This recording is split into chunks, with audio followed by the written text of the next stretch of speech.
tensor networks. So we are getting a bit, for the first lecture, I'm not going to talk about machine learning at all. I'm just going to introduce you what is a tensor network, how can you use it. We're going to have some hands-on experience. How can we do contraction of the tensors, etc.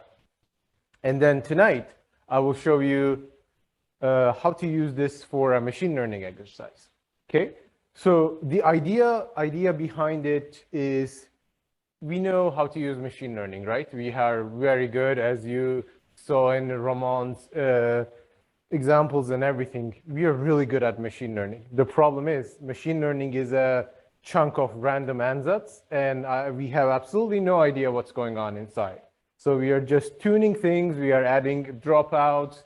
We are adding sigmoid ReLU every now and then and see, oh, this works or this doesn't work. We tune things and see how this works. So the idea behind these kind of approaches is, can we use our theory knowledge to improve machine learning approach? So that's the goal. Did I manage to do it? Not completely, but I'm gonna show you different approaches to integrate this into machine learning techniques. Okay? Does this work? So let's start with a little controversy, shall we? If I make this work.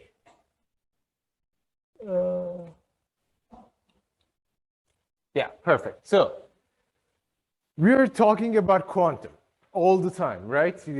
Quantum machine learning, quantum this, quantum advantage. They are discovering advantage every day, everywhere.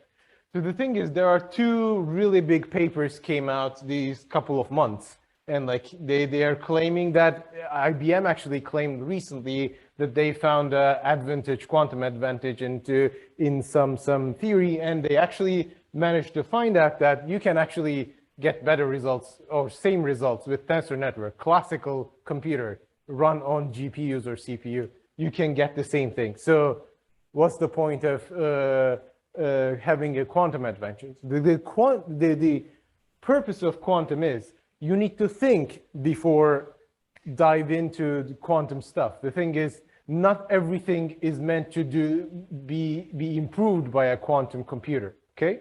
So you need to choose your problem. Is this a valid approach to be used in a quantum computer? Or can we really expect to have some improvement on something specific?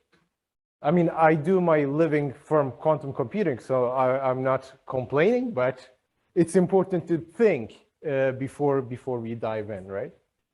So let's talk about a little bit about computational paradigms. So I'm gonna classify very vaguely algorithm type, which can be classical or quantum. Classical means that I'm using a classical computer, like your laptop or CPU, whatever. And quantum means we are explicitly using quantum computer to do the computation. And the data type is either quantum, which means quantum state, we have as a data, or classical, which you use every day, like I don't know, images, for example, is an example of classical data. So when I talk about classical, we're always talking about correlations inside the data. But when we go through quantum, we started to talk about entanglement. Now, it's a little bit different concept. It's a little bit, I don't want to use the word better, but it's a different type of correlation, let's say. So let's give some examples, right? These are not set to stone kind of examples, but we can use these examples to understand what I mean by. So classical data type and classical algorithm, for example, for a machine learning case, can be identified as a tensor network. This is a tensor network algorithm. We will see what it is. Also, machine learning, classical machine learning can be considered as we are using classical data type to do some classical computer algorithm to do anomaly detection or whatever. That's also classical to classical. We can go to classical to quantum, where your algorithm, where you're doing your some kind of feature mapping or whatever with a quantum computer, but you're actually using a classical data type. You're mapping this onto a quantum circuit as a certain state with rotations or whatever method you're using to describe your data, on a quantum circuit to do whatever type of computation, for instance. Or we can have quantum data with classical algorithm. For instance, we have a state that we express inside the quantum circuit, and then we use gradient descent on a classical computer to update our circuit, for instance, to find the ground state of a Hamiltonian. This can be a quantum to classical type. Also, tensor networks can express quantum data. Let's say you have a quantum state, and then you optimize a Hamiltonian to get a ground state. In that case, you're using a classical algorithm, which is a tensor network, to express a quantum data, which is a state that you expressed from, get from, I don't know, Ising model or whatever model that you're using. Then we have quantum to quantum, which means that we have a state, quantum state, and we use a quantum algorithm. For example, in this example, let's say time evolution of a quantum state to express this quantum data using a quantum algorithm. Okay, so today I'm going to talk about, as I said, I'm going to introduce what is tensor network, or how can we use it, how can we express a quantum data or quantum state. Then we will move on to tensor networks for machine learning. Hopefully I will manage to do it tonight, not this particular lecture. And then I'm going to give you an example of how can you use tensor network, the theory of tensor networks, for a machine learning algorithm to do a top tag. Okay. By the way, don't hesitate to interrupt, ask questions. Don't worry about it. Okay. So let's talk about quantum many-body system. Tensor networks is very specialized to do a simulation of quantum many-body systems, right? So what is a quantum many-body system? Let's imagine that I have n spin states, which can have up or down configuration, whatever, it doesn't matter.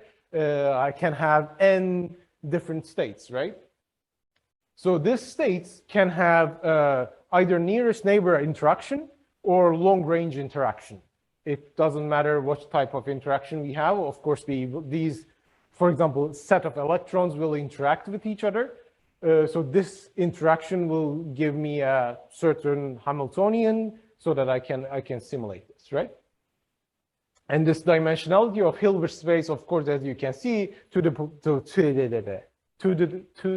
power of n, because I have two probabilities. It can be up or it can be down. Of course, this can be improved. Like you can have a bosonic state, for example. Then in that case, you have much more different. I don't want to use spin states. You use much more different flavor states, let's say. So it will grow. Let's say for if you have like QCD, for example, you have 3 different flavors, right? Then you will have 3 to the power of n instead of 2 to the power of n. So how can I describe this? The beauty of our knowledge of quantum mechanics is, so many Hamiltonians that we study, that we care about, is actually local. So they have only the nearest neighbor interaction, either just maximum nearest or next to nearest neighbor interaction. So they don't go to a long range interaction if you are looking for a ground state, right? So as you go to the lower and lower energy for a gapped Hamiltonian, gapped, by the way, which means that you have states separated from each other. So there's a degeneracy between them. So interactions, which we call them, that they reduce to something called area law, which we will discuss in a minute. So if we have a Hilbert space, let's say, encapsulating all the Hamiltonians in the universe, the area law states is actually just covering a small part of this Hilbert space, but it's actually where most of the action, most of the interesting Hamiltonians are. Okay, so thing is, how can I describe this for example, spin state, this wave function of this spin state? So I can basically write a Kronecker product of my different spin states and capture the amplitude of the spin states. Is that a better word? Yes. this wave function, let's say, with a W tensor, okay? And if I want to write this W outright, I will, oh yeah, I should tell you that this W contains 2 to the power of n complex numbers. So imagine you have 100 different electrons to describe. So this tensor is actually gigantic. If you try to put it on your computer, it will burn your computer. I did it a couple of times. I almost lost a computer for that. Okay, so in the general case, as I told you, if you have a bosonic state, it will go onto the d to the power of n. Okay, so I can describe this particular W matrix as a ginormous tensor where each of my legs here representing one of the spin state that I have. And as you can see, they are completely correlated to each other. So if I have a electron here, it's this W matrix try to capture all the correlations electron at the end of the room, for example, which is not necessarily interesting for every single scenario. So throughout this talk, I'm going to use something called tensor diagram notation. So what this means is I'm going to describe a scalar with just a ball, and each leg that I will show you inside this ball increases one of the ranks. And each of these legs can have arbitrary dimensions, okay? It can have, for example, a spin state. If you're connecting to a spin state, for example, in this green lines, I have only two indices, right? Because it can be up or down. Or if I'm describing, let's say, a QCD state, I have 3 different flavors, so I can have IJK. It's totally depend on the concept that you're talking about. And you can, of course, express a tensor, for example, rank 3 tensor as with 3 legs and vector with just 1 leg. Okay, so this entire thing has, I'm not drawing n different legs, of course, but imagine that it has n different connection to n different spin states, all right? So the computational complexity of this thing is order of d to the power of n, depending on if you have a spin state, QCD, or any bosonic type of structure that you have. So it's really computationally costly. You cannot put it on your computer. You cannot do any type of numeric simulation. Imagine you have a many-body Hamiltonian, which has, let's say only three spin states, okay? So it has 2 to the power of n different, 2 to the power of n to 2 to the power of n, and matrix, right? Your Hamiltonian. Imagine doing a direct exact diagonalization with that Hamiltonian. It's going to take a long time. And if you have more and more spin states, you will have larger Hamiltonian matrix. So it's going to get more and more complex to do an exact diagonalization with this ginormous matrix. So we need to find a way to simplify this tensor structure. Okay. So what can we do? We can use, if you go back to your I don't want to say childhood, to first year linear algebra class, we learned something called singular value decomposition. It's been so long, so to me, it's a childhood. So we learned something called singular value decomposition. There are different decomposition techniques, such as QR decomposition is actually more efficient than singular value decomposition, but I'm going to emphasize this because of the reason that will come up later, which is going to be important. So what does singular value decomposition do? For example, we have a matrix. We can split this matrix in orthogonal singular column vectors and orthogonal singular row vectors. And the middle tensor over here shows me the positive definite singular values in descending order. So what this tells me basically, if my singular values are high, that means this particular row vector and corresponding column vector is the maximally important in my representation of this matrix. So for example, by changing the, as you can see, by changing the number of singular values, you can just squeeze this matrix and try to approximate your initial matrix by recontracting this. So it will be, you're basically what, I'm not talking to you, Siri. So what you're trying to do basically, you're trying to approximate your initial matrix by using this decomposition technique. So what can I do? Let's say I have a rank 3 tensor, okay? I can basically use singular value decomposition to split it into 2. Now I have 3 different tensors, and I can adjust the number of singular values in here, contract this guy to the left or to the right, and now I have 2 different nodes that approximate my original tensor. Of course, if I cut too many singular values, the approximation will be terrible. But what the goal is, I need to get enough singular values to put this into my computer and actually manage to simulate it without burning my RAM. That's the idea, okay?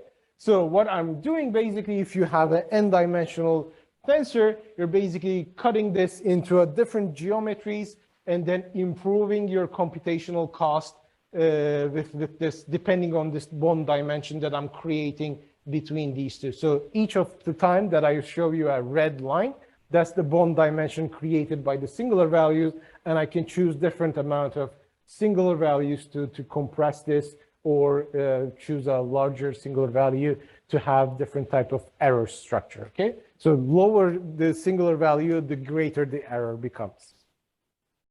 But it also improves my computational cost. Of course, if you choose a large enough bond dimension, you will reconstruct your entire thing, but it's not going to be efficient to put on your computer. So it's not the ideal case. So the goal is to cut these singular values as much as possible to not sacrifice too much accuracy, but also manage to simulate it on my computer, okay?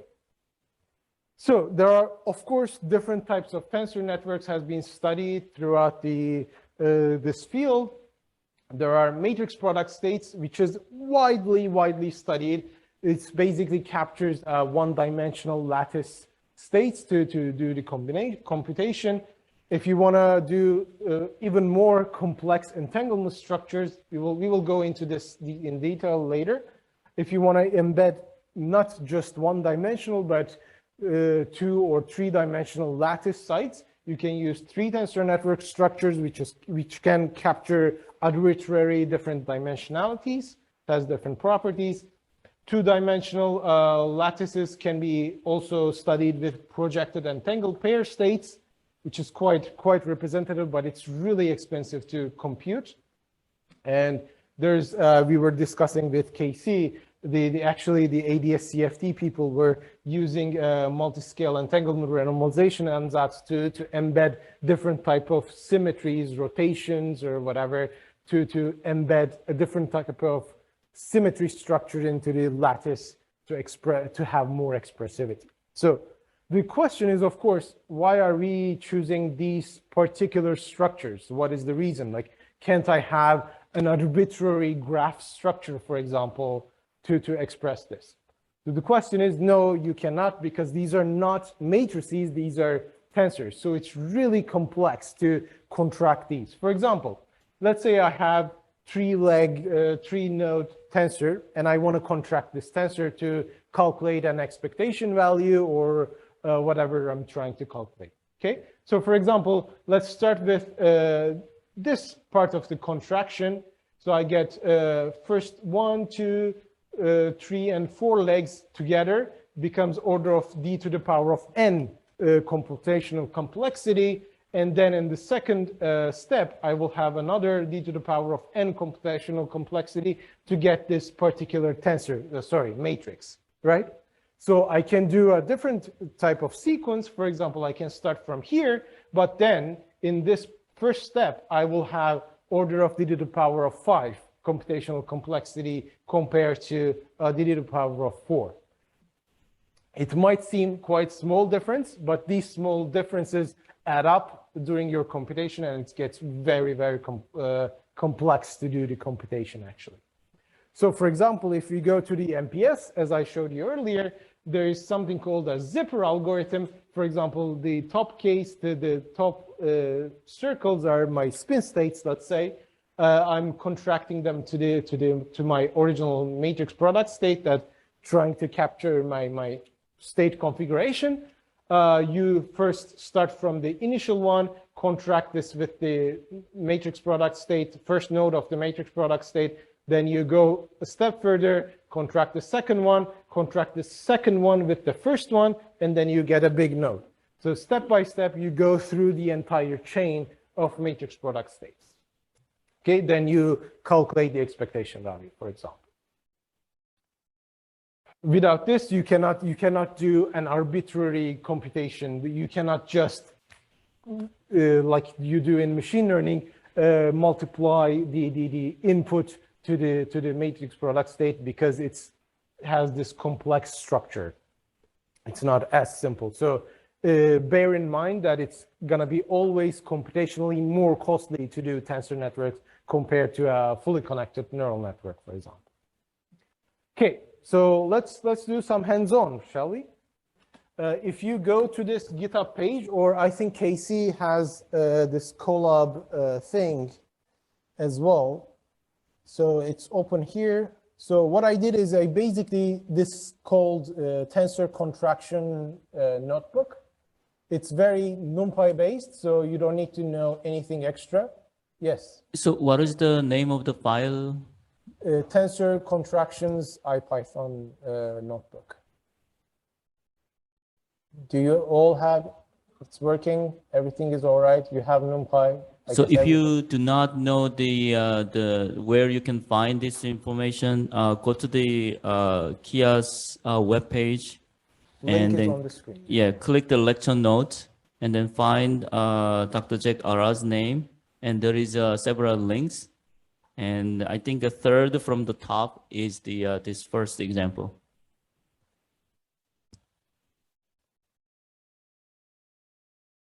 It's right here.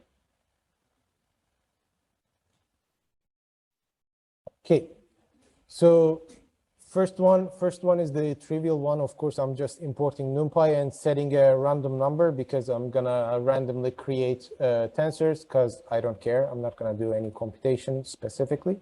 So as I said, you can create vectors, right? So vectors has, as you can see, two type of index structure. So it's, if I just, for example, print whatever column vector is, you can see that it's actually a column vector and the row vector is just the opposite. Yes. Oh, you need bigger? Sure. Is it better? Is it good? Yeah, perfect. Okay. So then from here, I can, of course, define an order product of the two vectors, which you already know, hopefully, is a matrix. Pretty simple so far. I can also express a matrix from NumPy, of course, 3x3 matrix, for example. Let's define a tensor from here, right? So I'm in here in this A, by this A, I'm defining a tensor with different indices. So IJKL has 3 dimensions, 2 dimensions, 4 and 5 dimensions. So as you can see, I'm writing it with IJKL indices here. So I can have 3 different index, J can have 2, etc., etc. So that's what I mean by it can have different indices, right? So I can print this, as you can see, each of the index can have different dimensions. You can stop me, by the way, if it's not too simple, because to me it's very simple, but maybe I'm missing something. Okay, so let's do a contraction, shall we? Let's do a Einstein summation and contract 3 tensors. So in this contraction, let me see what I'm constructing. So I have 3 tensor. Let's write it in tensor network notation. So I have 3A, B, and C. I'm basically combining these 3 and creating, I think, let's see, IJ, there's 2 different connections between A and B and 1 connection between C. So there's 2 here, there's 1 here, and then I have a leg from C and A. That's what I'm trying to do in this particular computation, right? Ow, hit my leg. So I have three different tensors. I basically initialized the IJKLM, okay? Then I created these ABC tensors and matrices. And then NumPy has an Einstein summation function. And then I can basically say this indices, contract these indices. If I give same indices, these will be contracted, summed from each other. And if they have different indices, it's not going to sum them together, okay? So then at the end, I have, as you can see from this LaTeX form, I'm getting only IJ. So if you see this IJ indices have 2 and 3 dimensions. And if I print them, I will get directly I dimension 2 with this gamma matrix that I created from here. J has dimension 3, okay? Very simple so far, I believe. Is there any questions? Larger? Better? Can you see it? Perfect. I can actually close this, can I? Yeah, perfect, great. Okay, so I can, of course, as you know, you can do permutations and transpose of the matrix or tensors. Doesn't matter. I can again implement a random A tensor with IMK indices this time, and I can just transpose and put the indices into different order. Then I'm basically rotating the indices from each other. Okay, these are going to be important for the full contraction or decomposition of the entire tensor.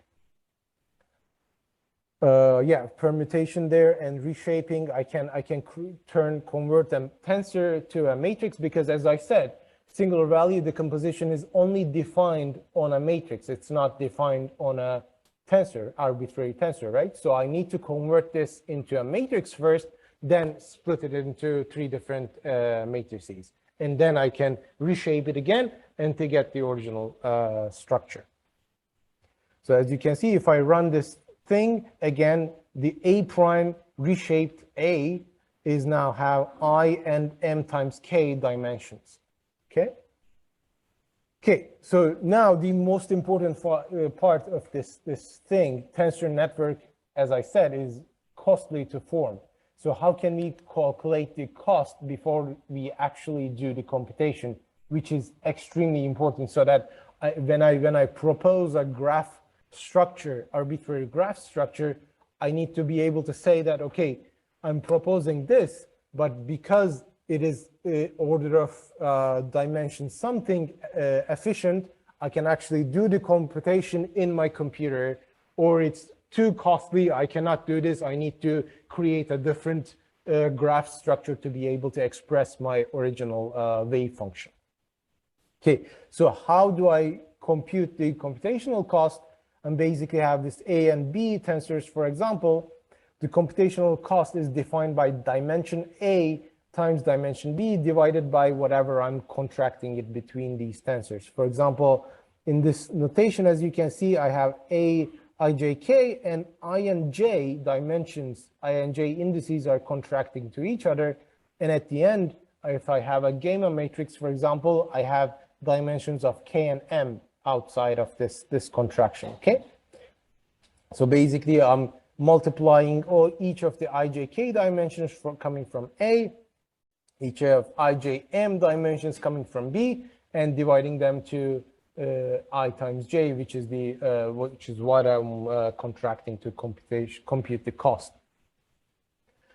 And if I do the computation, you basically see these IJK and M is defined about here. So for this particular configuration, my computational cost is order of 144. Okay, so then you can maybe propose me a different type of contraction structure to make it more efficient. Because imagine that in your, for example, machine learning algorithm, when you design it with these particular tensors, you're gonna do this for every single batch for hundreds and hundreds of times.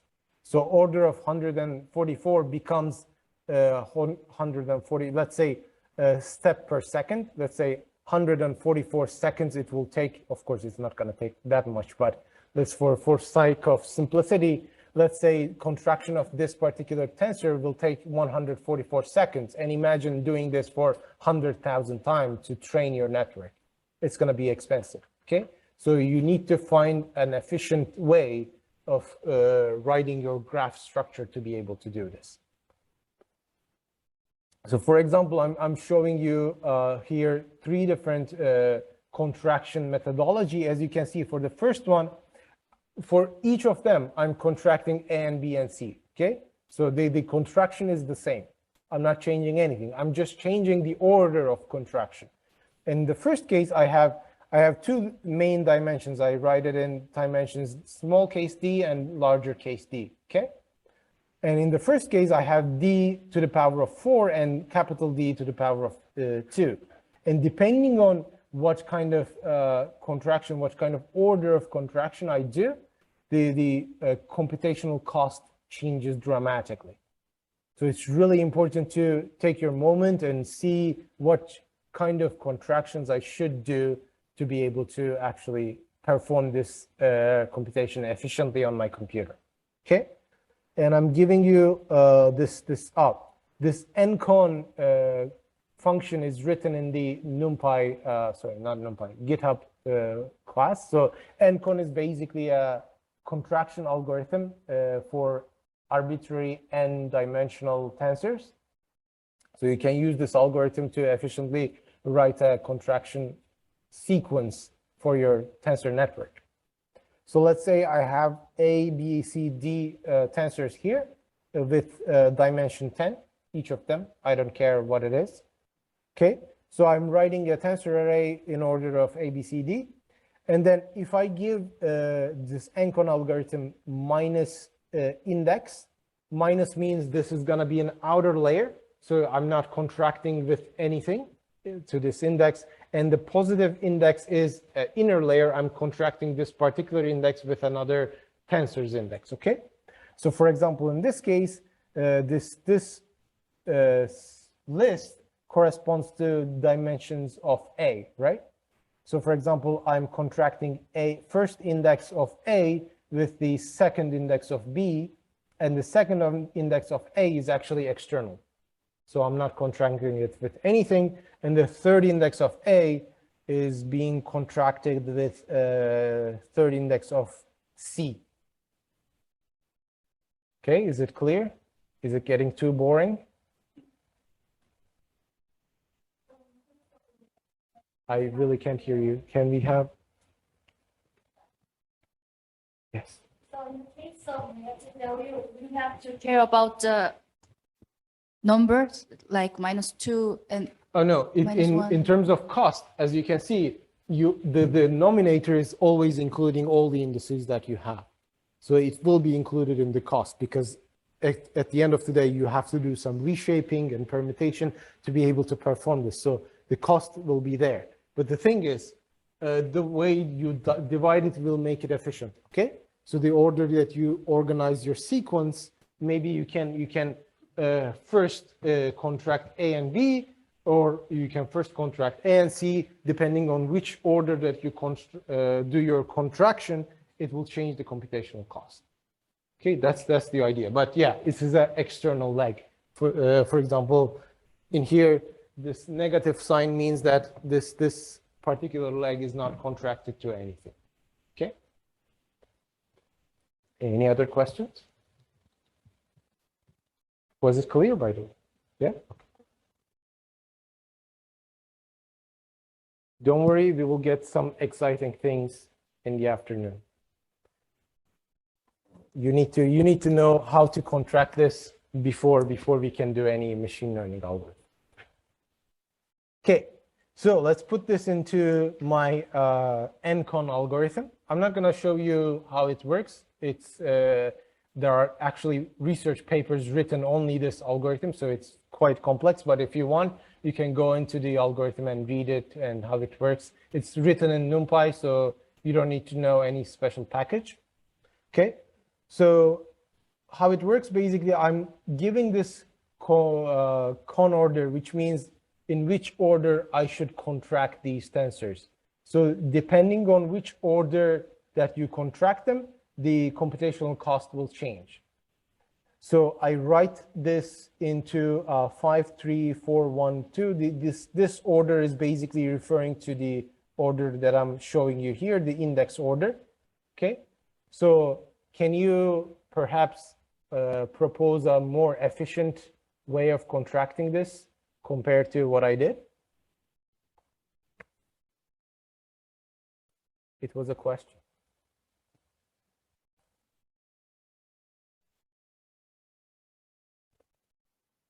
By the way, how much time do we have? We are ending it at 12 or 12:30?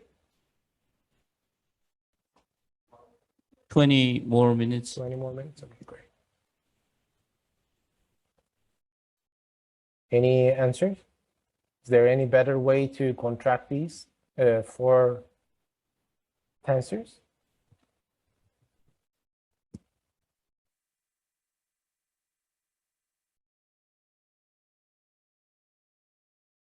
You can also say that, no, your algorithm is good enough.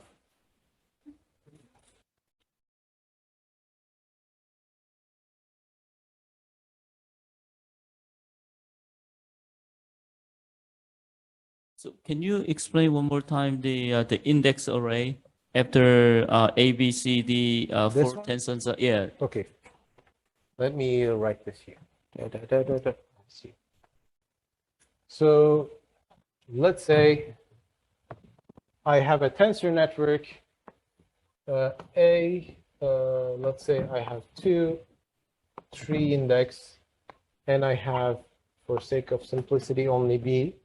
And let's say this is I, J, K, L. Okay. So if I want to write this in regular human form, I will write it as I, J, K, and B as I, L. This index doesn't matter, so I can write it top or bottom. It's not general relativity. Okay, don't be afraid. I'm just used to general relativity rotation. That's why it's up there. So it's basically I'm summing these I together. Okay. So what I'm doing is basically, let's say I'm naming them 1, 2, 3, and 4. Okay. So I can write this as not minus, sorry. 1.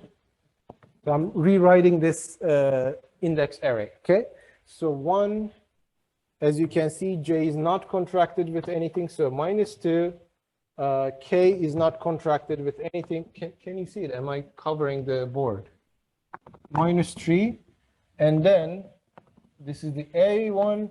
And for B, what I'm going to do is basically I is 1 again, 1 here, and -4.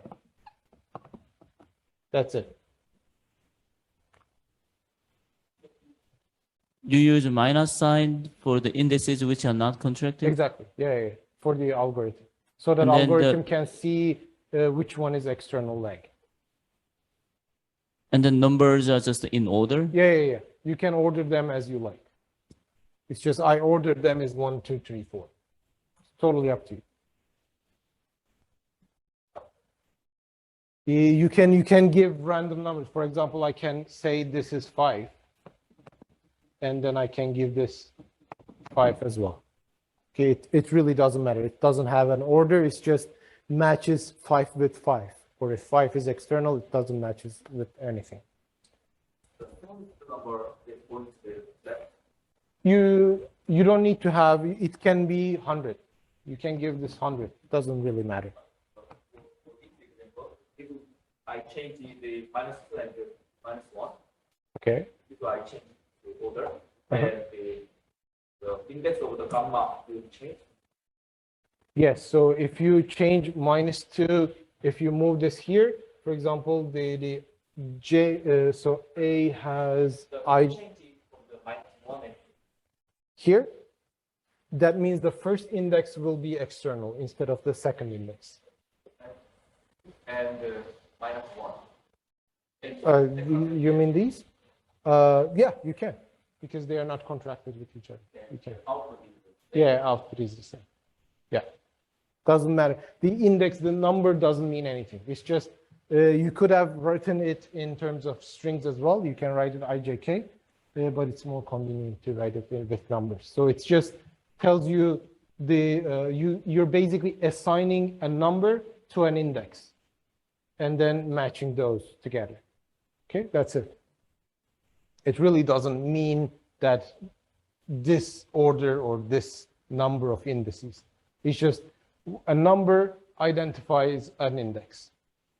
Completely up to you to choose which number identifies which index. Okay, A has 3 different indices, and I choose to number them as 1 and 2. That's it.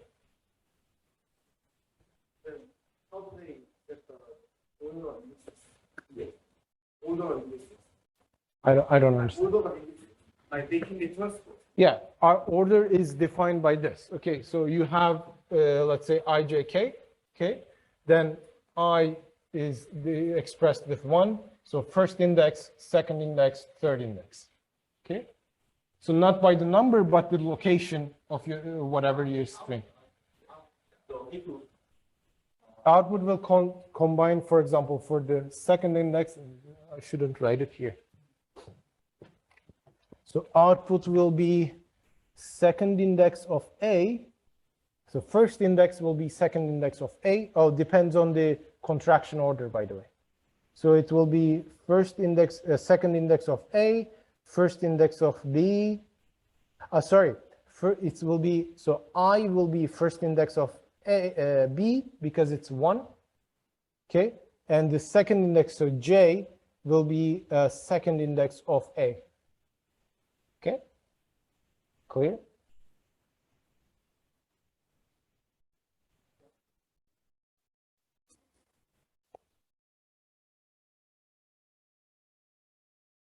Jack, can you run the next command line in Jupyter Notebook? Can I do what? Yeah, can you run the next line? Yeah, that one. Oh, it runs in your computer?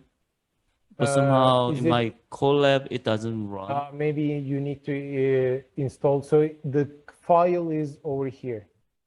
It's here. So it's using this particular function from the GitHub page. So if you just copy paste this function to your Colab, it should work. They rename con order to order. The code runs, but is it? There is no order.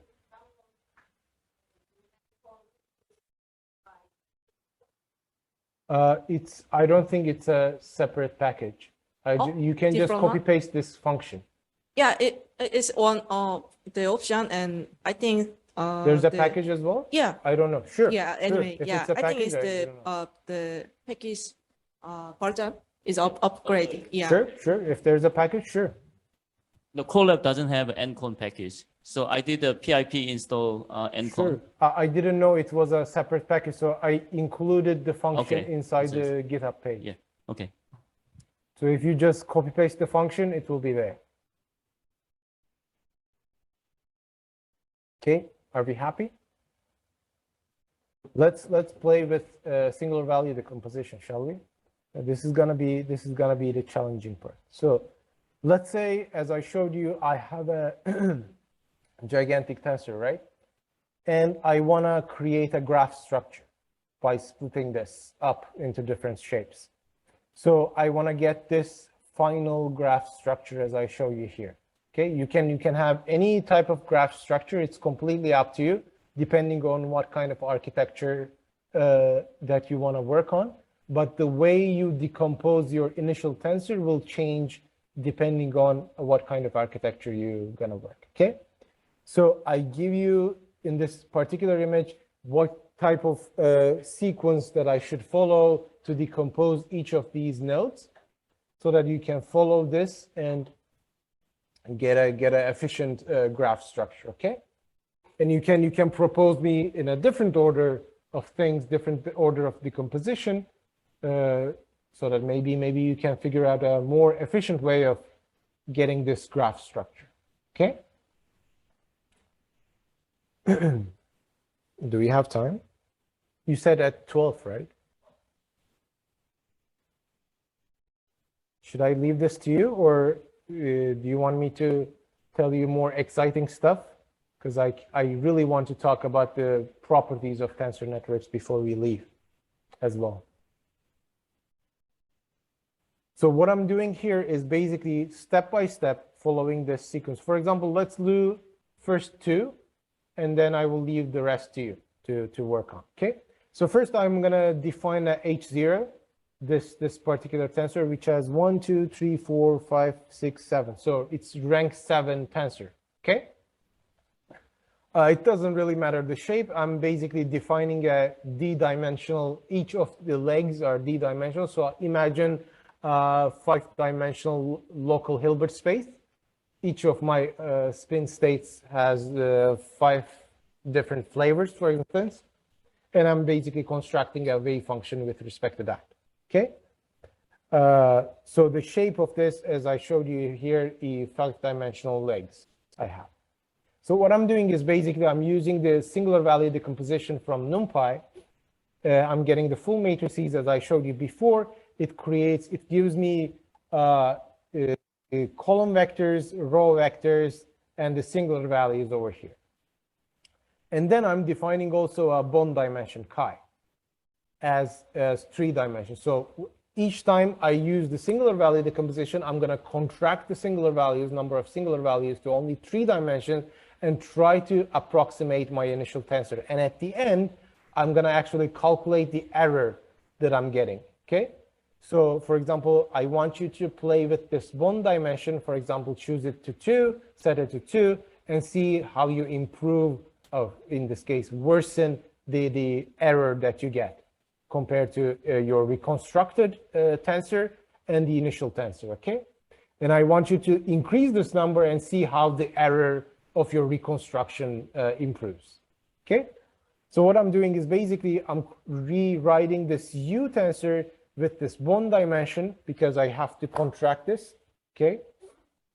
Reshaping it with the bond dimension that I showed you earlier. It's only 3-dimensional. If I print the shape of H1 that I'm reconstructing this where's H1?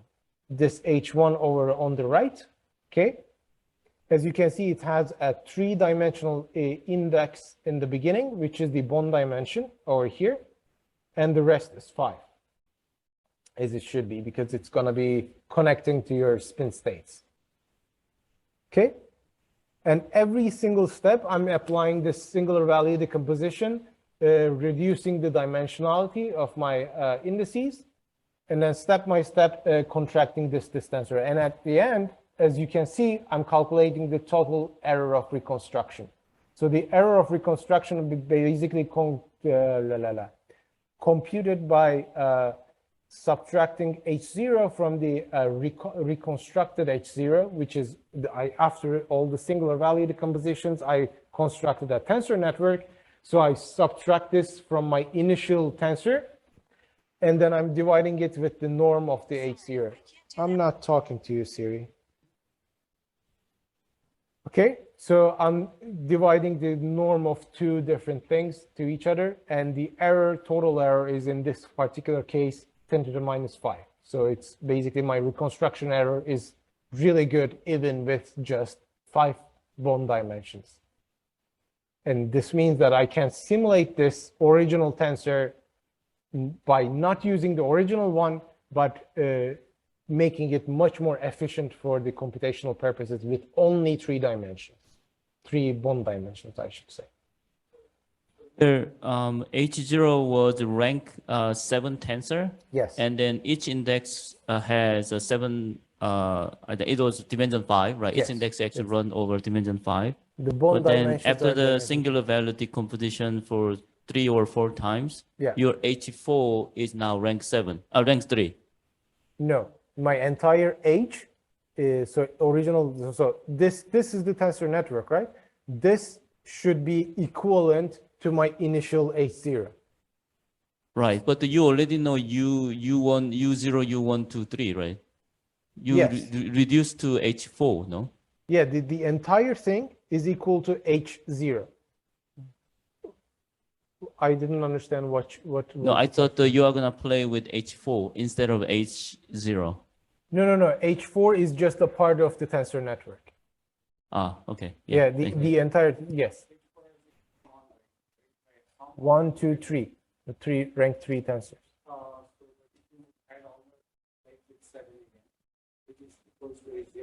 What do you mean? I don't understand. Each leg is one rank. H0? U0 is rank 3. Each leg is one rank.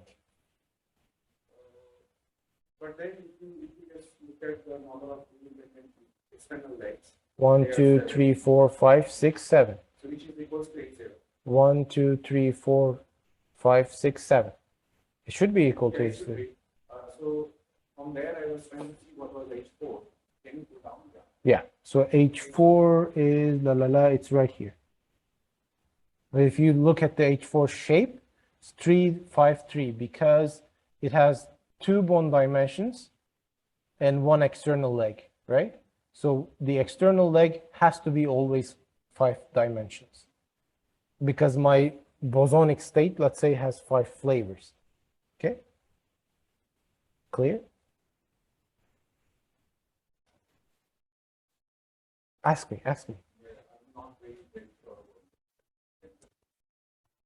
So what I'm doing is basically, I'm trying to construct an efficient way of computing this, okay? So I'm basically splitting it into smaller pieces so that I can fit it on my RAM, okay? So every time I split it up, I'm setting a bone dimension. So when I split, I'm creating a bond between each nodes, okay? And the outer legs are gonna be always the same. So the bond dimension, I'm setting it to 3. So I'm just shrinking it together because if I decompose, if you, for example, print the S diamond, let's do this actually. So if I say S, because I didn't start from here. Let's say shape, S is 25 dimensions, has 25 different index. So if I keep the S as is, I will reconstruct it perfectly, which is computationally very costly to compute. Okay, well, in this case, it's very small, so it doesn't matter. But let's say you have 100 different states. So I need to shrink this bond dimension as much as possible. Is it clear? I have 7 minutes. I want to talk about properties so that we can use them for machine learning. Is everyone happy? Yes. So, if we use the dimension of internet, then we can decrease the error. It can decrease the error. It should be decreasing the error, yeah. What errors, the error depends on. It depends on the bond dimension. Only. Yeah, in this particular case, yeah. Because if you use all 25 index, it should be exactly the same, right? Of course, there's going to be numerical error in the contraction, but it should be only up to 10 to the power of minus 16 because that's the floating point that Python has. So it's like Pythonic error that you will have always, of course. But other than that, you should be able to, if you use all the 25 indices in the S matrix, you should be able to exactly reconstruct your original matrix, which you don't want to do because it's not as efficient. You cannot put it on your computer if you want to simulate 100-dimensional wave function. Okay? Is it clear? Sorry, can't hear you. Number of interactions, sure, you can increase it.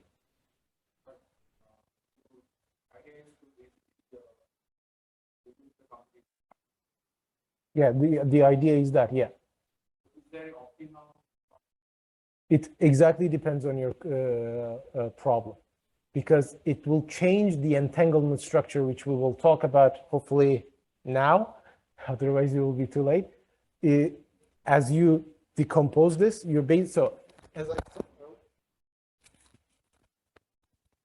as I said, your entire tensor captures the entire entanglement structure of your wave function. By breaking it apart, you're basically saying that particular entanglement structures are not that important because a spin state over here should not be completely correlated as spin state over there, right? So I shouldn't be caring about that particular entanglement structure. So I can get rid of that. That's the idea. You're assuming that this is not fully correlated with an electron at the end of the room. So I'm just avoiding to calculate that particular entanglement. So depending on your approximation, it will change the structure. So if you break it apart too much, then you will lose a lot of entanglement structure, which might not be good for your particular choice of Hamiltonian. Okay, so it's at the end of the day, it's completely depends on the choice of Hamiltonian that you have. So for example, if you're studying, for example, one-dimensional lattice, that's why I showed you in the initial slide, you can use like matrix product state. Where is it? No. Go back. Yeah. For example, if I have just one-dimensional lattice, I can use this. I don't need to use that particular contraction, right? Because it's overkill. I know my entire lattice is only one dimension. Why am I embedding this complex structure? But if I have a two-dimensional lattice, this may not be enough. Or if I have three-dimensional lattice, this might not be enough. So I need to construct more complex correlation structures between my states so that it is more representative of my initial lattice. Okay, so the graph structure is based on what kind of physics are you studying. It's clear? Anything else? Yes. It seems like if I reduce the number of dimensions assigned to each of the internal dimension, degree of freedom, like chi here, it seems like it is kind of equivalent to approximating the original Hamiltonian by taking, for example, like only like next nearest neighborhood interactions or something like that in case of like Ising model. So then can I also say that if this error increases drastically as I reduce the number of internal dimension, then can I say safely that then the ground state, for example, will show like long range correlations between like spins? Yeah. For example, try to reduce the bond dimension to 1. You know what's going to happen? Let's say I have spin states, spin states phi 1, phi 2. Okay, let's say bond dimension is just 1. What it means is they are completely independent. Okay, there's no correlation whatsoever. They are completely two independent states. There's no interaction between them. So the only way to increase the correlation or entanglement structure between those two, aka as you said, interaction, to increase the bond dimension. Okay, that's what basically. If you think about like in terms of machine learning, it's basically you have a vector, you have another vector, you're basically multiplying them to do a classification. It might not be enough. Okay. Thank you. My pleasure. Can I move forward? Is there any other questions? Okay, let's move on to the interesting part. Hopefully, it's not working yet. No, it's working. So, Jack, how much time do you need for this discussion? Let me see. If it is like a 5 minutes, maybe we can finish. Otherwise, maybe we can come back after lunch. I don't know. I think in 5 minutes will be enough. Yeah. Hopefully. Should we go and continue back afterwards? That's okay as well. Are you interested? Yeah, why don't we finish here for now, okay. and then maybe we can catch up in the second session in the afternoon. Sure. Yeah. Let's do that. Okay. Let's thank Dr. Araz again for the first lecture.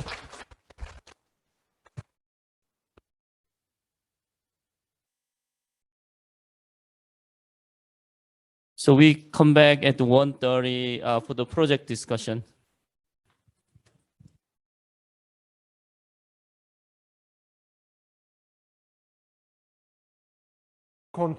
contract tensors and everything, but you may ask, like, tensor networks are used to simulate quantum states, right? So you will ask, okay, you said, Jack, classical methods is only for correlations. How do you embed entanglement and stuff? So let's look how to construct entanglement for a certain arbitrary tensor network, okay? So let's define, let's say that's a two-dimensional tensor network and choose a block within this particular tensor network, okay? So the inside part I will call in, conveniently, and outside part I'm gonna call out, okay? So now from this particular local state, I'm gonna construct a density matrix, okay?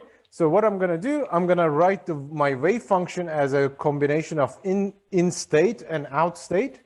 And then from here, I can construct a reduced density matrix from this in states. And now it should be quite obvious to you how to construct an entanglement from this state. As you can see, the von Neumann entropy is giving as a combination of in states with a log state and the trace of this combination, minus, of course. So the thing is, for the tensor network, this is bounded, especially for this type of tensor network, two-dimensional PEP state. This is bounded by 4L. L is the length of my area. 4L means I have 4 sides. So the area times logarithm of the bond dimension. Okay? So there's an upper bound of my tensor network, entanglement of my tensor network. So the beautiful thing is, as we talked about, the tensor network obeys certain tensor network. Let's say not all of them, some of them obeys the volume law, but most of them, as I said before, the ones that are really interesting are obey to area law. And the area is coming from this 4L here. So the PEPs are actually the area that we are looking for is the area of the reduced density matrix, as I showed you before. But of course, if you are choosing a different type of geometrical structure, you can change this area as you please. And the bond dimension is affecting the maximum entanglement entropy that you achieve with this particular state.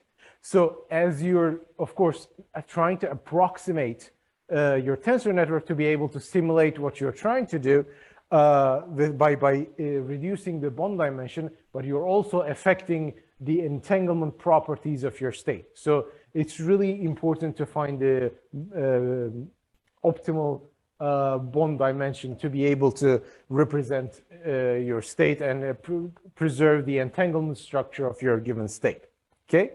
As I told you before, if you choose, for example, the bond dimension 1, you end up with a product state. So there's no entanglement, there's no correlation. You can just take the product of your each state and it becomes your state.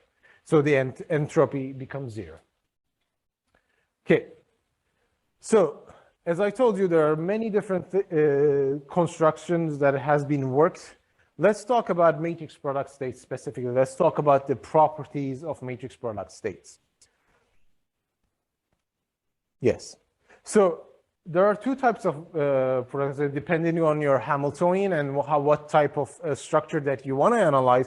You can have open boundary conditions which means the end of this lattice chain that is not connected, or periodic boundary conditions, let's say like a circle or ring, or infinite chain, let's say. You can embed a translational invariance by embedding, for example, if all of my tensors are same, you can basically, it's completely translational invariant, or you can just get two different periodically different tensors to embed different types of translation and invariance. And this is actually very much looks like RNN if you think about it. And this type of structures are very good at learning language type of models. If you think about, if you want to think about the machine learning side of things. As I showed you before, you can construct a reduced density matrix, for example, for the MPS. I'm just basically taking my tensor, rotating it, taking the Hermitian conjugate, and multiplying with the tensor from above. And here you construct basically the density matrix. Where's my, here. So when you construct it, it's since density matrix, as you can see, this is actually a rank 4 tensor. What you're actually doing, basically combining these two bond dimensions, and this becomes a reduced matrix, a reduced density matrix of this particular block. Okay, so yeah, canonical form is very important for tensor construction. So for example, you always need to compute the normalization of your state, right? It should be, the probability distribution has to be always 1.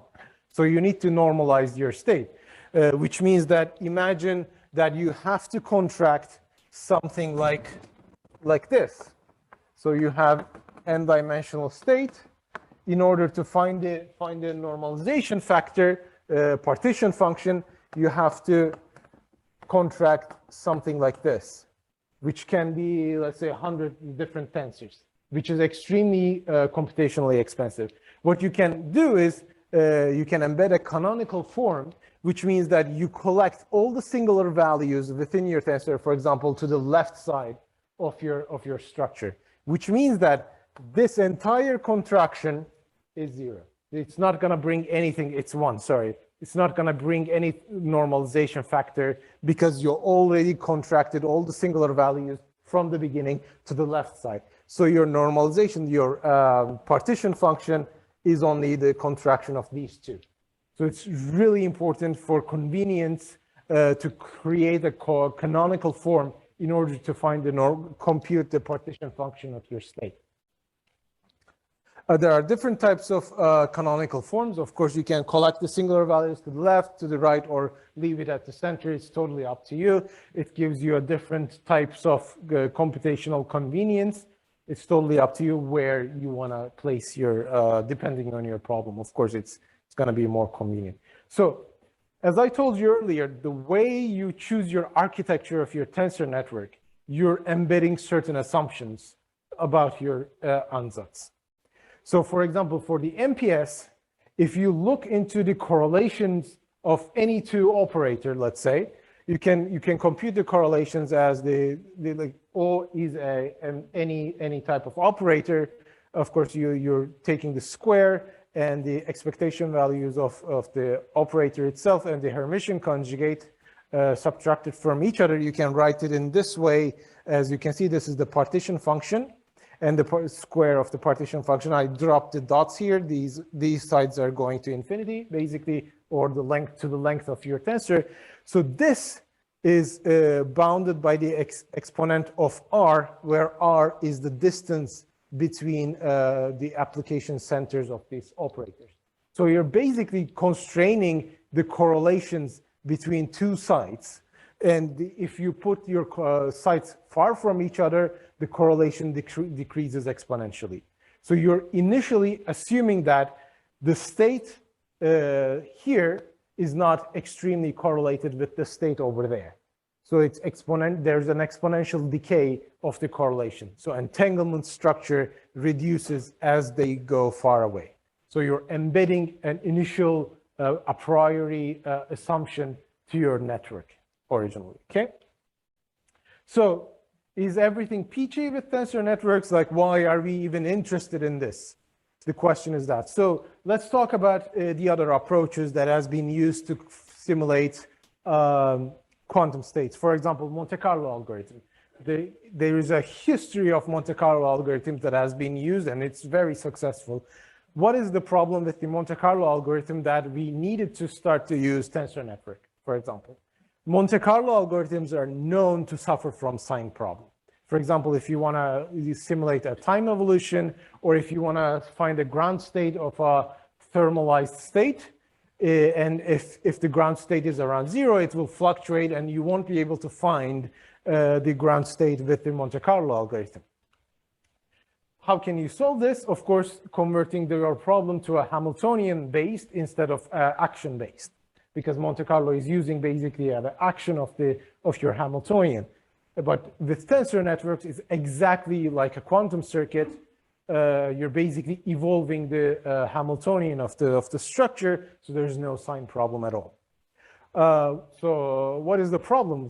Which, if it's this good, if you can solve this sign problem with tensor networks, why we cannot use for everything? So the problem is that imagine that you're doing a time evolution of a certain state. What happens is, as you evolve the time of your state, the need of the bond dimension increases exponentially. So eventually you will hit a level that you won't be able to simulate your state efficiently on your computer. That's the main issue with tensor networks, but generally it has been shown for an interesting Hamiltonian, your bond dimension can be hundreds, or even it can go up to 10,000, which you can simulate still. But technically speaking, if you want to simulate a complex Hamiltonian, your bond dimension tends to go to infinity very quickly. That's the main issue with the tensor networks. So you cannot do very long time evolution, mainly because you also want to reduce the trotterization, which probably I should mention about the trotterization. So when you try to, if you have a Hamiltonian, as you know from the Schrödinger, we will talk about tomorrow a little bit more, but if you want to do a time evolution, if you remember from your quantum mechanics 101, you can write the time evolution operator as a product of E minus I delta T Hamiltonian. So what this means is, in order to simulate one time dimension, you have to simulate n times of this time dimension. So you're trotterizing your Hamiltonian, so your operator, which means that as for each of the steps, you're basically increasing the bond dimension of your tensor network. So it's getting more and more complicated to simulate. So after all this jibber jabber, you will ask me, what is that to do with machine learning? Let's talk about how to embed this problem into a machine learning scenario, shall we? So what is machine learning? Let me very much simplify all the lectures that has been given by Ramon. Machine learning is basically a fitting, okay? You have an arbitrary function, you have an input, you want to get an output, and you basically optimize your network or your function until you get whatever you want to get. It's just a fitting problem. It's nothing more, nothing less. So how do we do this? For example, for fully connected neural networks, with this two-layer, you're basically defining an affine transformation. It's inside this, you have a completely linear network. So you're defining your weights with W and the biases to show the shift, and you're basically implementing a sigmoid activation function, which is defined as sigmoid, tangent, hyperbolic, or ReLU, whatever you fancy. And depending on which one you choose, the network's performance will change, or the W and B will change everything depending on your network structure. So, of course, to optimize this, as you already know, we use something called stochastic gradient descent. We take the gradient of our network and try to go step by step to the minima of the loss landscape. So you can choose your objective or loss function as a cross entropy, mean squared error, whatever you want to, however you want to solve your problem, which you can also solve any differential equations or variational problems, because as I told you before, this is nothing but a fitting problem. And if you have a differential equation, for example, in a form of fx equal to 0, this is basically I can find the minima of this equation and then use the machine learning as a solution of my differential equation, right? And if you want to play with, we build a tool to solve basically differential equations or partial differential equations, whatever kind of differential equations you want. You can just plug it in and play with the tool that we built. So what I want to do is, yeah, of course, before that, you will ask me, how on earth are you going to be able to take the gradient of this gigantic tensor network? because in order to optimize it in terms of machine learning scenario, I have to differentiate my tensor networks. So the beautiful thing is tensor networks are linear, completely linear. So let's imagine I have a tensor network. After contraction, I have this f function with a label L, and I want to take the gradient with respect to this Bij, okay? This is my input given as x. And the bottom layer is my trainable parameters, represented as a matrix product state, okay? So we know that there's chain rule. Chain rule applies here as well. So if I try to take the gradient of any loss function, let's say g inside the f, my loss function, so I'm writing the loss as g f x theta, no matter what this g is. Same rule will apply. Basically, what is happening, I'm taking in order to take the derivative of the loss function with respect to Bij, which is this tensor as I told you before, I'm applying chain rule. I'm taking the gradient of g with respect to f, and then taking the gradient of f with respect to Bij. So how I'm gonna take the gradient, since this is completely linear, I can just drop this tensor, and the gradient of that tensor is basically the rest of the tensor itself. It's very simple. So I can update my Bij as just normal as you do for a regular machine learning, for a regular stochastic gradient descent. I basically have the eta is the learning rate. I apply learning rate. I apply the chain rule over here, and then it's basically updating my tensor, this tensor node, to a new Bij. Okay, so let's do another exercise, solving some differential equations. And I have one more exercise with machine learning. So I would like you to go open examples-tensor networks, TNs. Here we will use TensorFlow and some library called tensor network, which you can install by using pip install TensorFlow and tensor network. I guess in Google Colab, these should be already there. So I'm going to use tensor networks, tensor network layers embedded in this tensor network package. They conveniently created KIAS packages, which you can play with. They are very simple. It's not very advanced, and I don't need to do any extra computation, but I will show you later how can you do advanced type of computations with tensor networks as well. So in the beginning, of course, you have to import everything. So I'm basically importing regular things, NumPy, TensorFlow, tensor network, etc. And I'm importing these two particular layers, which I will show you which type of layers they are to use with my particular example, okay? Larger? Good enough?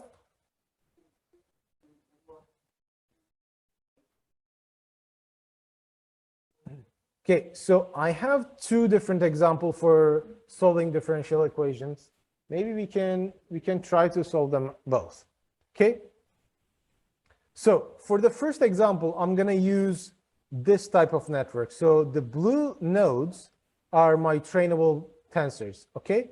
And the yellow is showing my inputs. So I'm basically creating copies of my inputs and inputting it into all the tensor net nodes, all right?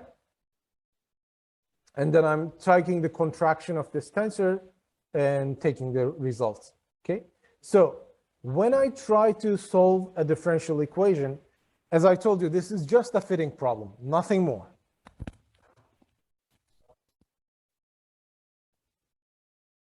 So what I'm going to do is basically, let's say I have a differential equation in a form of delta f divided by delta x plus, let's say, af equal to 0. Okay? So what I'm trying to express here is my neural network is f. Okay? That's it. So I'm going to try to create a network which will replace this phi for me, okay? So then I will optimize this entire equation as my loss. Okay, so of course there are boundary conditions as well. So at the 0, x equal to 0, this my phi becomes 0. I'm assuming that as a boundary condition. So I need to take it into account, otherwise it will explode. And analytic solution actually is given for this particular example, so I can check my result. Okay, so what I'm going to do first is I'm going to create a training set, which is spaced from 0 to 2. I am just creating 100 examples, okay, between 0 and 2. This is the boundaries of my domain. Y-train is my analytic solution, so I can compare my result and see if I'm doing good or bad. And I'm just reshaping my X-train to be able to fit it on my network, okay? Then I'm gonna just create a very simple Keras network, which I'm assuming that, are you all familiar with TensorFlow and Keras? Is there anyone who's not familiar with Keras? Great, then this is gonna be very easy for you. So I'm just basically creating a network. As you can see, I have just 3 different nodes with 8 bond dimensions, which means that I have 78 parameters in my dense MPU, and then I created an output layer connected to it, which has 9 parameters. You can do this with a fully connected neural networks as well. It works. I just wanna show it with MPO. So you can see how many what kind of structure of your tensor network it has. As you can see, this is the first node where the 5 dimensions, I believe, no, the 2s are connecting to your input, and 5s are the bond dimensions between each tensor node, okay? And the 8 is the final network output state. So let's talk about how we're gonna construct our loss function, shall we? So I need to take the gradient because the gradient enters from here. And let me see if there's any gradient as well. No. So it's just the first gradient.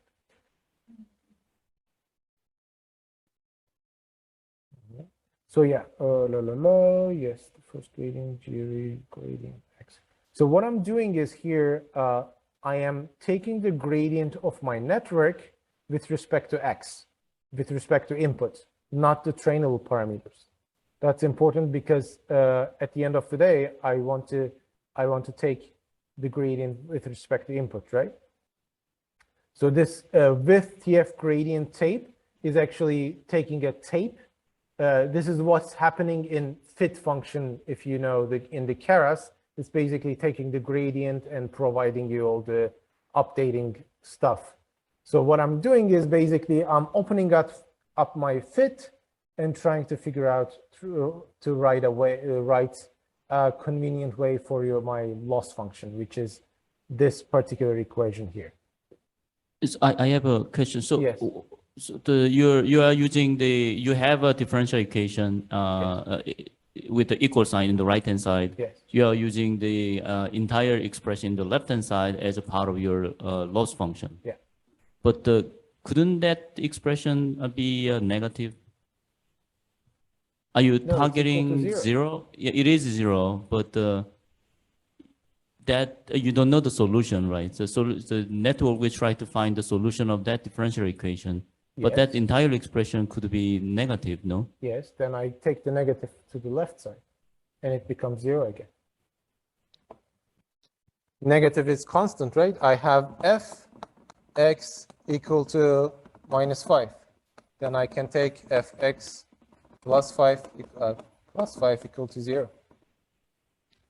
But we'll try to minimize the loss. Yeah. But It will minimize this. It's bounded by 0.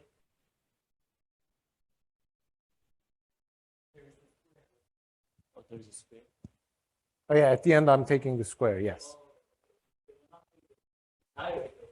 Yeah.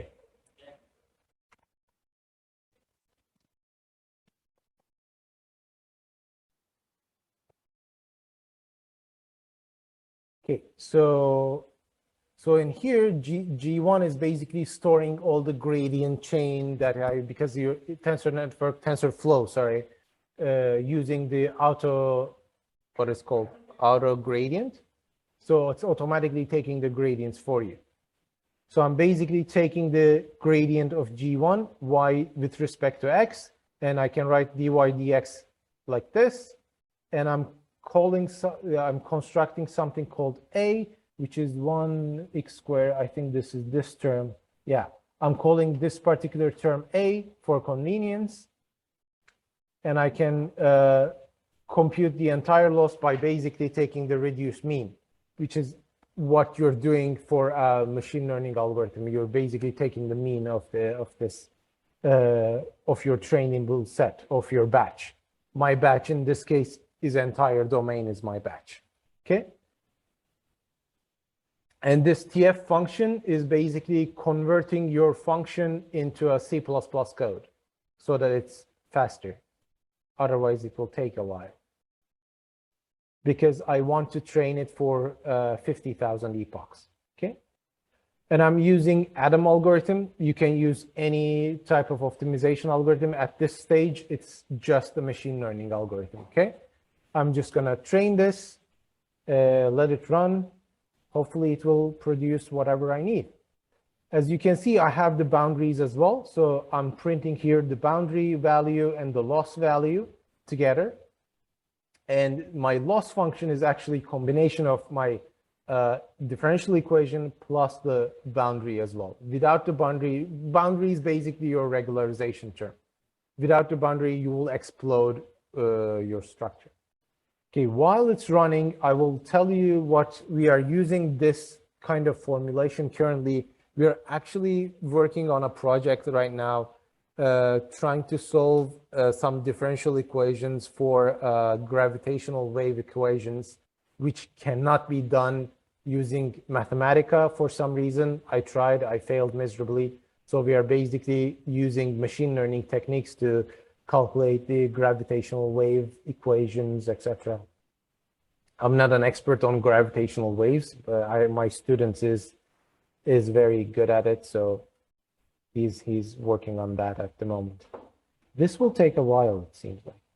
I can show you my solutions. So while it's running, I run it, of course, before to make sure that it actually runs properly.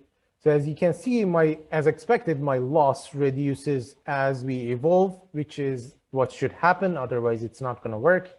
And I reduce the learning rate. These are just the techniques that we always use for machine learning. As you know from KIAS, there's learning rate decay, etc. Very, very trivial things. You have all the classes here.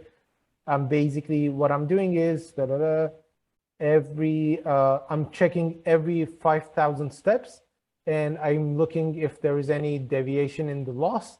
If there is no deviation, I'm basically reducing the learning rate. It's a very simple algorithm. You can also use whatever is embedded in KIAS. KIAS has, I think it's called learning rate scheduler, something like that. So you can use learning rate decay type of things. This part is basically machine learning, nothing fancy. So I'm basically transforming my machine learning algorithm to solving a problem that solves differential equations. That's it. And we can check the results. It's still running. I don't know how long it will take. So yeah, I plotted truth and whatever I get from the model. As I showed you, for this particular scenario, we have the analytic solution. So I can just plug it in and show you. As you can see, they're all on top of each other. So it's a perfect match. Is the next, do we have time until 4? So we have half hour, right? We have a half hour, but maybe you can have 5 to 10 minutes extra time, but we have to Sure, prepare yeah, for yeah, the next I agree, session. I agree. So then I should probably leave the partial differential equation example to you to play with. And you can try to see, so what I have in here is basically, it's a plane. If you plot the truth of this plane, it has this particular structure. So what I'm doing is exactly what I did before. I'm basically implementing this differential equation with these particular boundaries shown in below. An analytic solution I gave you provided everything that you need to study this. So basically, I changed my network just to show you what type of networks there is.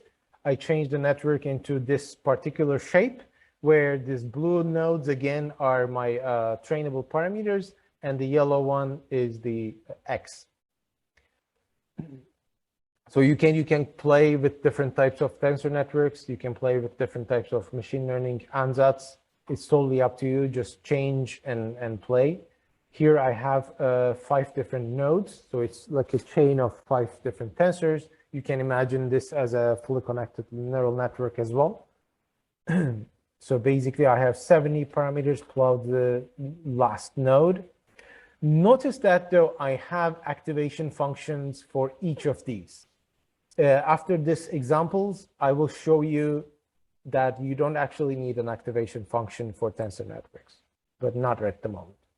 So here I'm defining the loss function again as before. This is much more complex because I have partial differential equation.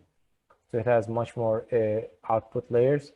And as before, I have the differential equation and the boundary conditions given as this. And I'm doing the training. Apparently, this is taking 7 minutes in my computer. If you have a better computer, probably it will take less time. And let's look at the results again.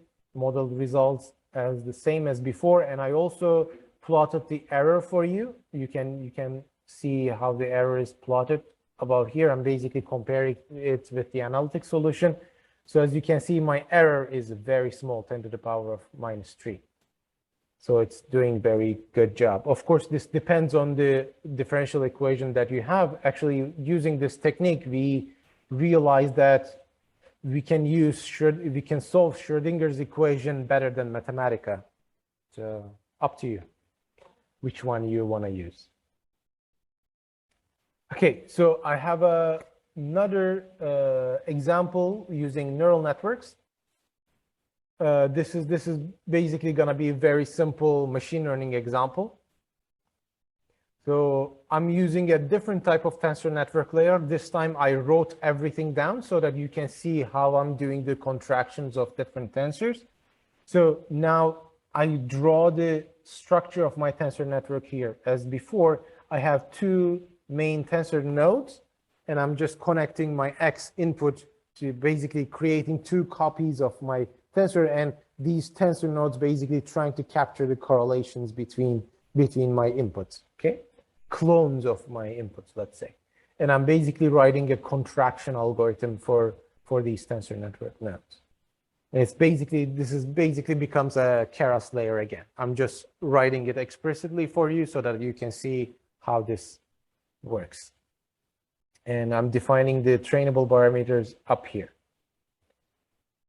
So again, I'm creating let me show you, yes, my data. So I basically create a random data for you to classify. I have red dots and blue dots, spread it into a 2-dimensional space, let's say. And I want to differentiate these 2 structures, okay? It's a very, very simple machine learning example. So I basically created, again, a keras layer here. And if you run this, you will find out that tensor network structure is really well differentiates between these 2 red and blue dots. And then I, of course, why not, compared it with a fully connected network. Let's check the number of trainable parameters in this 2 case. So in here, I have 9,200 trainable parameters with tensor networks. Let's go check how many I have for the fully connected tensor network scenario. Where is my fully connected network? This is the tensor network 902. Fully connected, 1 million. And let's check the results. So this is the tensor network result, and this is the fully connected neural network result, which you can see it's drastically different compared to tensor network. But I must emphasize this is case dependent. It is not every time this different, but you can basically get a better, more efficient network structures with tensor networks. This has been shown actually for multiple different cases. People basically, there are research papers converting dense layers into tensor network structures and getting much more efficient representation of the data itself.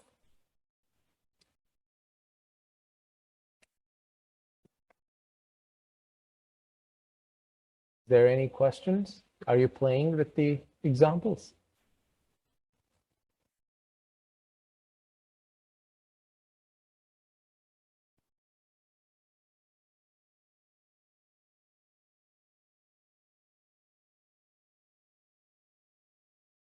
Is there any problem?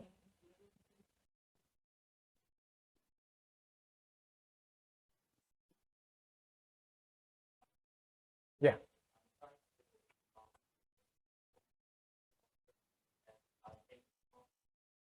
I can't hear you. Even though I imported everything that's written in the notebook, but still it says the TN layer is not defined. Not defined. Did you run this? Yes, the TN layer on where is it? It's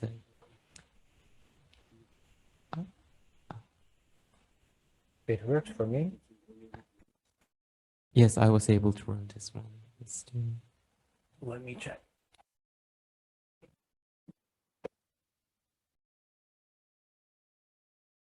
You run everything? Yeah, so up to this part, I've run everything. Okay. But then when I try to run example So you 3, run this? yeah, I ran. I think I ran this. Maybe this is it. This was a stupid question. Thank you.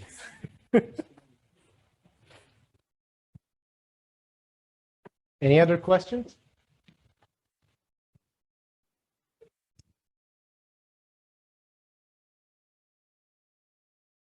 When should I stop? At 4? I think you have 20 more minutes. 20 more minutes, I think.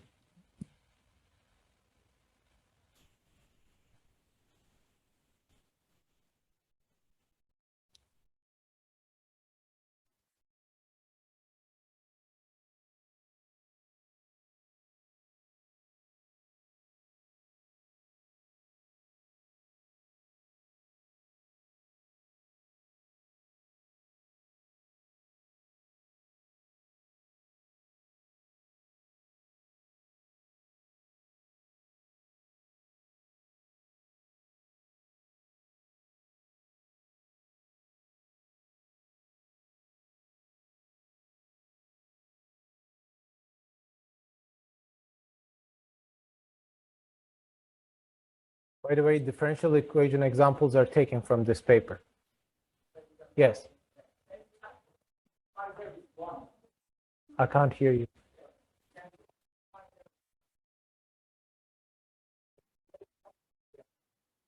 Y0 should be 1.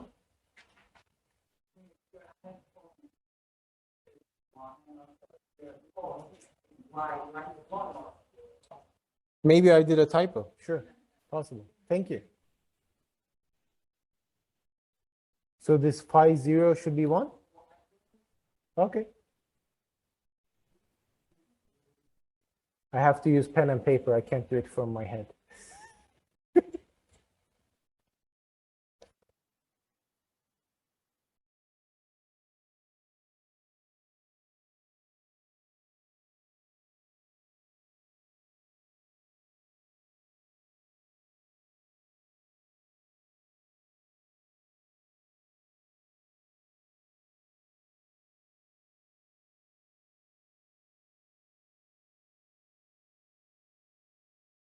Have you tried to change the tensor networks to fully connected networks and try to get some results and compare how many parameters do you need to get the same result?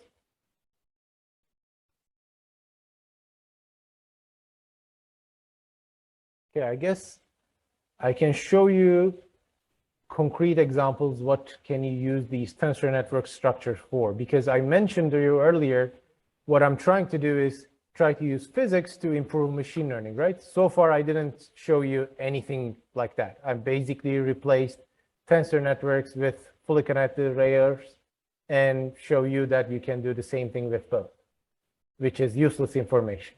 If you can do this with both, why would you ever want to use tensor networks? Because it's more computationally costly to use tensor networks compared to fully connected networks. So I would always choose fully connected layers instead of tensor networks if it's giving me the same result.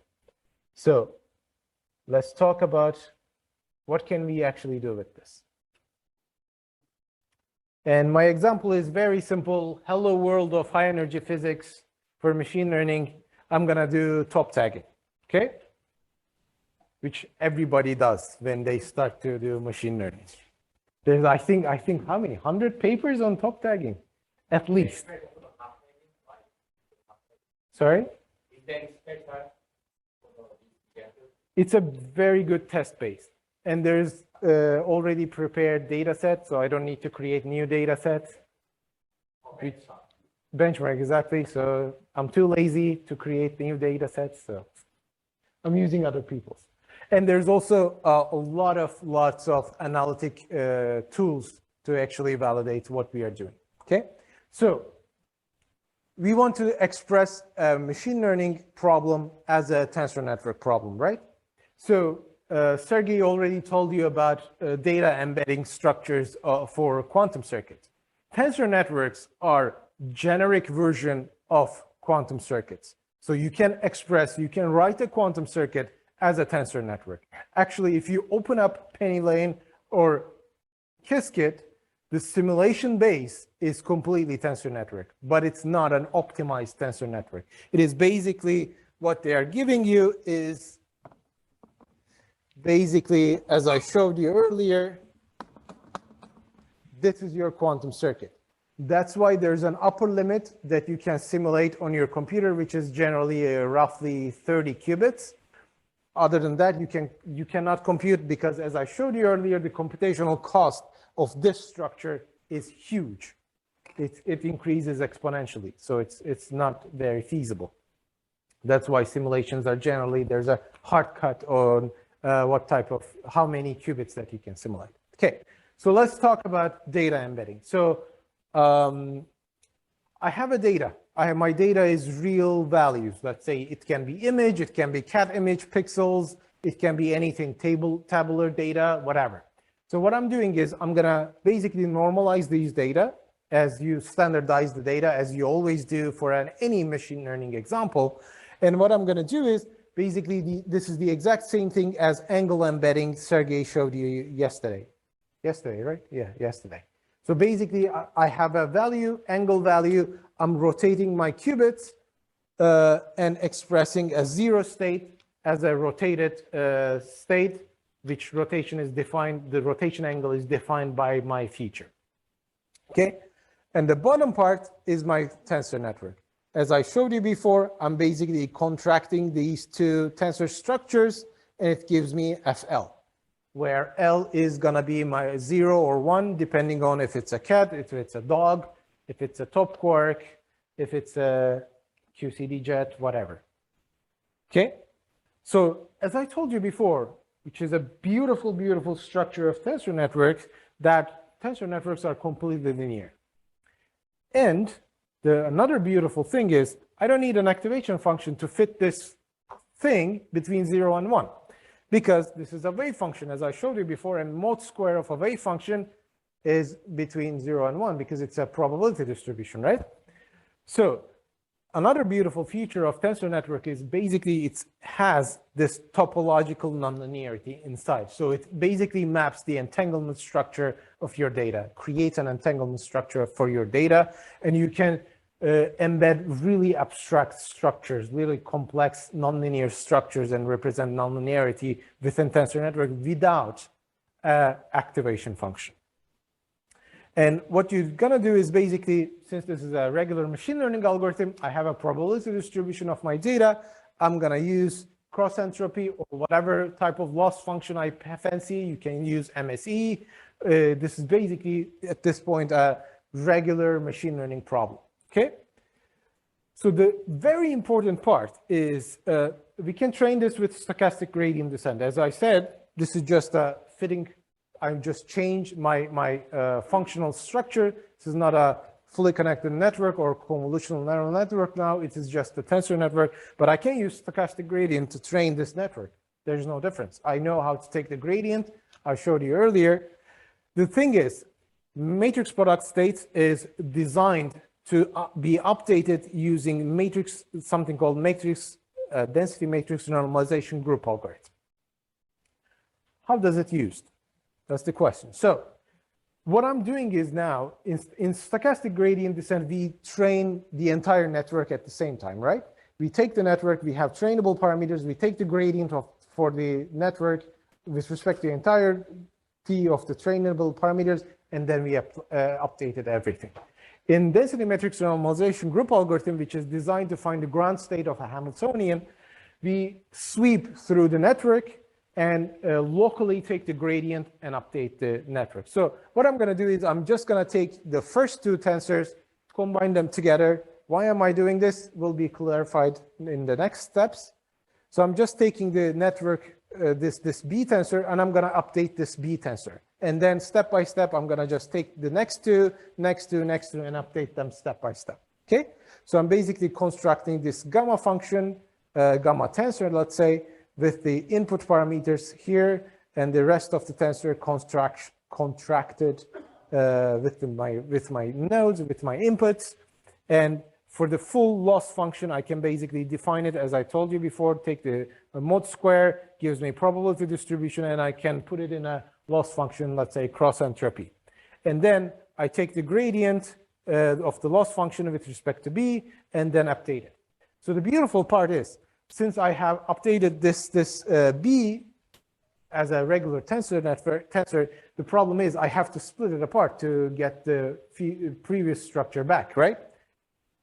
In the previous lecture, I showed you that we used singular value decomposition to split this apart. Oh, yeah, so you can see that the gradient is basically linear. So this gamma function is the gradient of my B, which is great. And the loss function I'm showing you here. Yeah. So what I'm doing is, as I showed you before, I'm applying singular value decomposition. Now this B becomes a three different tensors, well, matrix 1, matrix 2, different tensors. And depending on my sweep direction, so in this case, I'm going from left to right, I'm basically putting the singular values to the right tensor, okay? Because I want to get right canonical form so that I can normalize it easily. And if I'm after completing the entire sweep from the right, I'm going to go to the right, left, and complete a full loop. Okay. And in that scenario, I'm just going to contract the singular values into the left side of my tensor, which will give me the canonical form. I told you before that I want to be able to efficiently represent this thing, right? So I can adjust my singular values during my training, which what does it's gonna mean? So it's basically what I'm trying to create is a network where the bond structure automatically changes during the training. So if I limit the singular values, it will basically expand. And then with respect to the complexity of my loss function, it will change the bond dimension constantly during the training. So I have a sponge-like network where the complexity, the number of trainable parameters changes constantly during the training algorithm. So my network basically optimizes the number of trainable parameters automatically during the training, which is something that you cannot get in a regular stochastic gradient descent algorithm. Okay? So as I told you, I'm doing a top tagging where all my tops are boosted, which means that I can collect my top object into a large cone, and then I can map this into a colorimeter image. As you can see, it gives you this Yoda fingers, baby Yoda fingers type of three-pronged structure, which has the products of W and the B. And as I told you before, there are lots of analytic functions that tries to achieve this. And there's tons of machine learning algorithms are trying to do this as well. So what I did is basically put it into my MPS and try to do a classification, QCD versus top object, okay? And what I assumed is I set the bond dimension to 1, which means that I can just set a product. There's no correlation between any of the features in the beginning. I want the network to learn and increase the bond dimensions during the training, okay? So it's automatically from the prior that I set basically is nothing. There's no correlation between any of my features. My network will learn the correlation structures during the training, and it will adjust the bond dimension during the training thanks to the MRG algorithm. So what I see is basically I compared it, of course, with respect to CNN, which is I have image. This is the usual thing to compare. And as you can see, the ROC curve is pretty much the same as CNN structure. And this is the classification output. So this is a very boring plot. So if I'm showing this to you, obviously you were expecting this, right?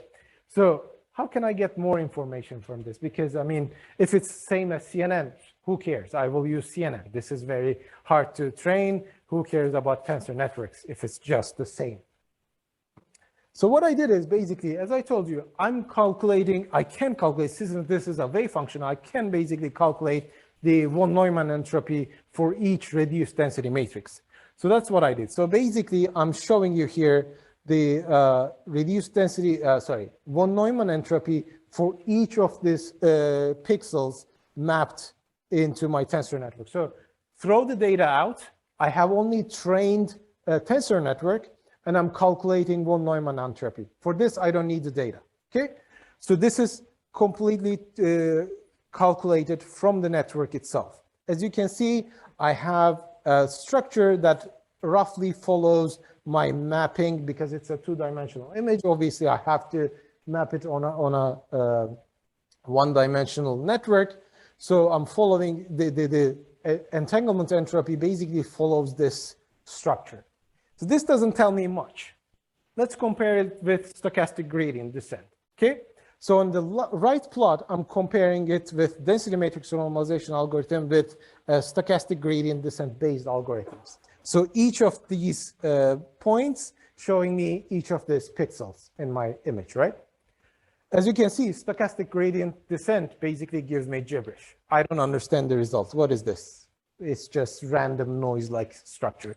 But the DMRG, as you can see from here, it has a stacking structure. So I have a bin-like structure. As you can see, the bins are corresponding the areas that I don't have much information, as you can see, right? This corresponding to the regions that I basically only have noise. There's no viable information that I need to be able to improve my network structure. So what we can do is actually, we can take these bins, throw all the data out, and take just one single pixel per each bin. And then construct a new network and train that network. And let's see what are we gonna get. So what we did is basically, I throw almost 50% of the data of the pixels, and then I train my network for 50 more epochs only. So now I have a smaller network, and I set some boundaries to the pixels and everything. What happened is, my network learned to reduce the trainable parameters 91% of the original network that I had before. So I didn't need that many features. I could have get rid of all the features, 50% of the features, and I didn't need most of the trainable parameters that I originally embedded. So it's basically can be used a smart way of feature reduction in my network. And after this step, you can take these features that are clearly important for the classification. You can put it in another network, maybe a faster network, and then do your classification with a very small compared to the original data set, much more smaller structure. So what we realized while doing this is basically density matrix normalization algorithm learns the noise structure and extracts gets rid of the unnecessary information coming from noise in my data. So it only picks up the important information in my image and let's say statistically more important structures in my image, and then takes all the information from there, and the rest is completely unnecessary. This can be, of course, used, as I said, for the noise reduction and even more pileup reduction in the future, which I'm currently working on.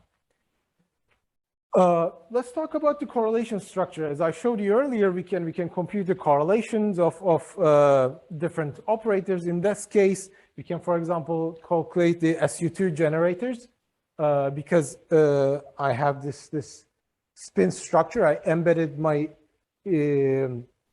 data as if it's a spin state, right? So I can basically take the Pauli Z operator, apply this, and see how my data is correlated with respect to SU2 generators.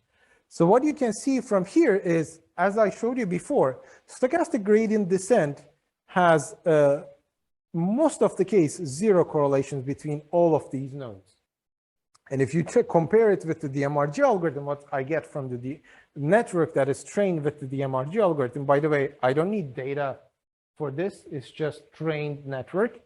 As you can see, the DMRG algorithm is trying to correlate every single pixel to each other. So stochastic gradient descent basically, as in the previous case, trying to squeeze out every single little information possible from my data so that it can achieve the classification. But I can do it with DMRG. I can basically show you, I don't need all those correlations. Those are mostly coming from noise. I can throw out the noise.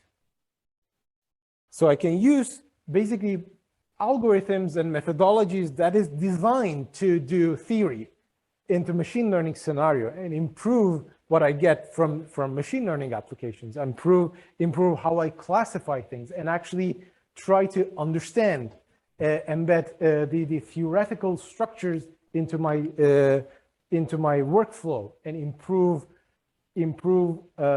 machine learning applications using quantum-inspired techniques.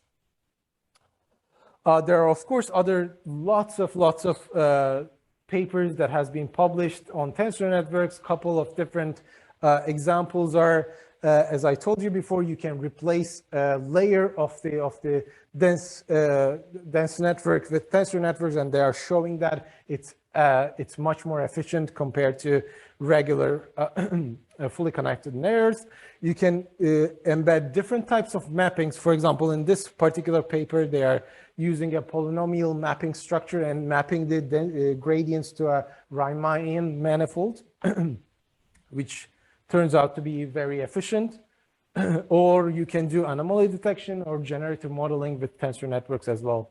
There are tons of different, it doesn't need to be matrix product state. It can be, of course, different structured tree tensor networks, etc.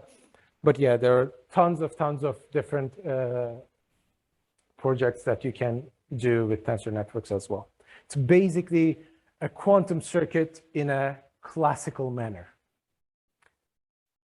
And I think my time is up.